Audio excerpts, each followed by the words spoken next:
여러분, 지금 이더리움이 조용히 움직이고 있습니다. 그런데 이상하지 않나요? 뉴스는 잠잠하고 가격도 큰 움직임이 없는데 기관 자금은 조용히 들어오고 있고 ETF 자금 유입은 역대 최고입니다.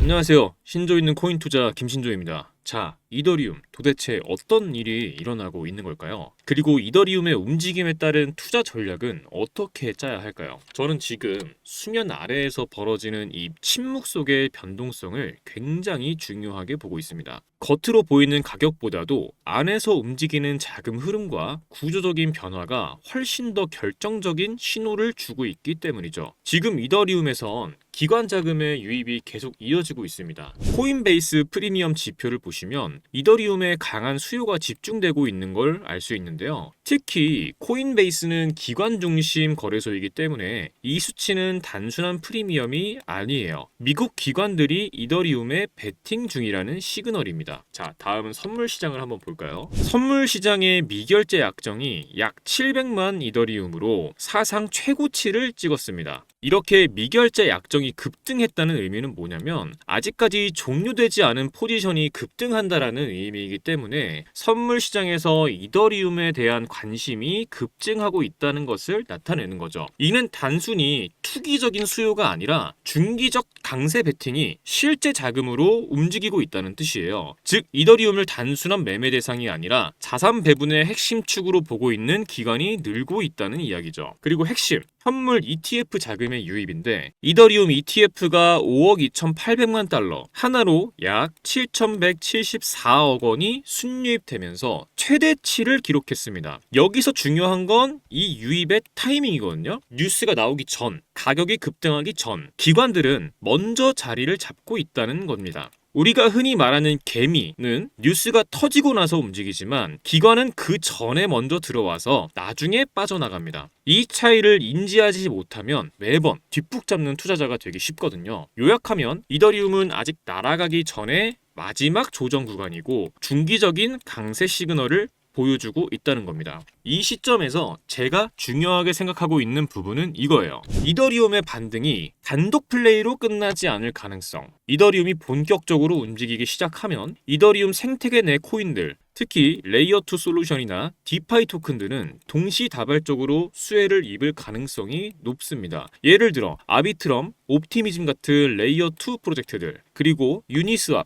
에이브, 커브 같은 디파이 플랫폼들까지 이더리움 하나만 오르는 게 아니라 그 위에 얹힌 인프라들이 함께 반응하게 됩니다. 즉 구조 전체를 읽는 것이 지금은 중요하다는 거예요. 여기서 저는 하나의 특정 코인을 굉장히 주목하고 있는데 기관의 유입은 물론 이더리움 네트워크와의 직접적인 연동성 그리고 최근 온체인 활동이 조용히 증가 중인 코인. 이 코인은 이더리움이 움직이면 가장 먼저 따라붙는 구조를 갖고 있기 때문에 지금 이더리움의 흐름을 주목한다면 이 코인도 반드시 함께 체크해 보셔야 됩니다. 우리는 지금 법정 통화, 블록체인, 결제 인프라, 자산 시장이 하나로 연결되는 거대한 전환점 위에 서 있습니다. 이 흐름은 단순히 코인 가격이 오르냐 마느냐의 문제가 아니거든요. 기존 금융 질서 자체가 재구성되고 있는 흐름, 그 안에서 우리는 투기꾼이 아닌 투자자로서 기술, 인프라, 구조적인 연결성을 볼 수 있어야 합니다. 지금 이 순간에도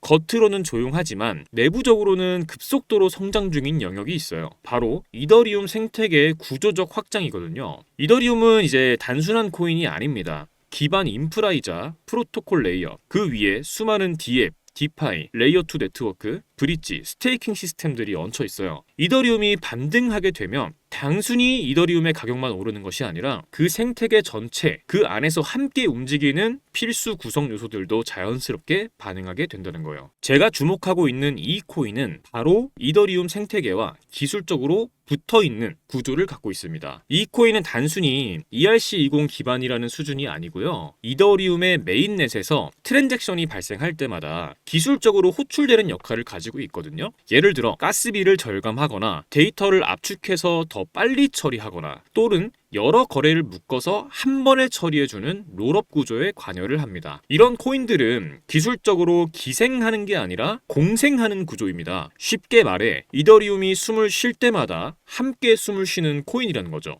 이건 테마의 일시적인 연결이 아니라 구조적으로 엮여 있는 관계입니다. 이러한 특성 때문에 이더리움의 사용량이 증가하면 자연스럽게 이 코인의 사용량도 증가하게 됩니다. 예를 들어 누군가 NFT를 민팅하거나 디파이 플랫폼에서 자산을 스왑하거나 다오 투표를 실행할 때 그 모든 트랜잭션은 이더리움 블록체인에서 처리되는데, 이때 이 코인이 가진 기술이 백엔드에서 실제로 작동을 하고 그 과정에서 수수료 혹은 사용 수요가 이 코인에 집중되는 구조입니다. 네트워크 수요는 곧 유틸리티 수요로 이어지죠. 유틸리티 수요가 증가하면 토큰의 경제적 가치도 상승할 수밖에 없습니다. 더 중요한 건 최근 일부 기관이 이더리움을 활용한 스마트 계약, 결제 전송 인증 부분에서 이 코인을 실사용하는 정황이 감지되고 있다는 점이에요. 특히 유럽의 한 금융기관에서는 내부 블록체인 검증 테스트에서 이 코인이 실제 구현된 것으로 추정되는 트랜잭션이 확인되기도 했고, 몇몇 온체인 분석가는 이미 이 코인의 월간 활성 지갑수가 조용히 증가 중이라는 사실을 추적하고 있습니다. 즉, 이건 단순한 기대감이 아니에요. 이 코인은 이더리움이 성장하면 같이 움직이는 정도가 아니라 함께 성장할 수밖에 없는 구조라는 겁니다. 왜냐하면 이더리움의 기능을 보완하거나 확장하는 역할이기 때문이죠. 즉, 이더리움의 가격이 오르면 사람들이 더 많이 사용하고 그럴수록 이 코인의 필요성도 커지고 수요도 같이 올라가게 되는 거죠. 이게 왜 중요하냐면 이더리움의 트랜잭션 수는 2024년 후반부터 급증하고 있어요. 이러한 흐름은 결국 이더리움의 사용량 폭증으로 이어지는데, 이때 이더리움 생태계에서 실질적인 부담을 덜어주고 거래 효율을 끌어올리는 역할을 하는 코인이 있다면 그 코인은 이더리움이 성장할수록 더 필수적인 존재가 될 수밖에 없는 거죠. 즉, 테마의 연동이 아니라 함께 움직여야만 하는 관계라는 겁니다. 지금은 조용해요. 하지만 저는 이 조용함을 기회로 보고 있습니다. 차트가 반등하고 뉴스가 쏟아진 다음 누구나 말하죠. 오르기 전에 미리 살 수 있었더라면. 저도 그렇게 생각했었고요. 하지만 그땐 너무 늦었다는 거예요. 지금은 데이터도 뉴스도 조용하지만 물 밑에서는 분명히 움직임이 시작됐습니다. 제가 그 움직임을 실시간으로 보고 있고 제 포트폴리오에 담아뒀어요. 그래서 그 정보를 이 영상 끝까지 시청해주신 우리 구독자분들께 공유해드리겠습니다. 지금 영상에서 보시는 이 번호, 영상 하단 더보기란에도 적어두었습니다. 이 번호로 부자라고 문자 남겨주시면 정보 공유해드리겠습니다. 금전 요구 절대 없습니다. 진짜 필요한 분들에게 진짜 정보만 드리겠습니다. 편하게 문자 남겨주시고 정보 얻어가시길 바랍니다. 지금 우리가 함께 보고 있는 이 흐름은 단순한 반등이 아닐 수도 있습니다. 새로운 판이 깔리는 첫 움직임, 그런 흐름이 될 수도 있습니다. 선택은 여러분의 몫입니다. 지금까지 신조 있는 코인 투자 김신조였습니다. 감사합니다.